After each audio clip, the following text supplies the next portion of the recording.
Senior నాయకులు జీవన్ రెడ్డిని వదులుకునే ప్రసక్తి లేదన్నారు మంత్రి శ్రీధర్ బాబు. ఈ విషయంలో పీసీసీ చొరవ తీసుకుని మాట్లాడాల్సిందేనన్నారు. పార్టీ అధ్యక్షులు మహేష్ కుమార్ తప్పకుండా చొరవ తీసుకుంటారని చెప్పారు. తాను వ్యక్తిగతంగా జీవన్ రెడ్డితో మాట్లాడుతున్నానన్నారు. సీనియారిటీలో చిన్నవాడినైనా జీవన్ రెడ్డితో కలిసి పనిచేశానని చెప్పారు. బీఆర్ఎస్ వైఫల్యాలు బాహాటంగా చెప్పిన వ్యక్తి జీవన్ రెడ్డి అని తెలిపారు మంత్రి.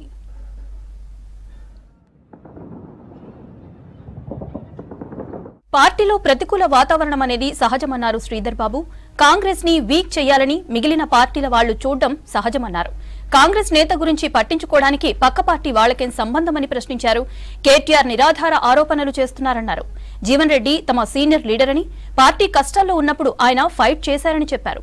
జీవన్ రెడ్డి అంశం ఏఐసీసీ పరిశీలనలో ఉందని, జీవన్ రెడ్డి మనస్తాపానికి గురయ్యారని చెప్పారు.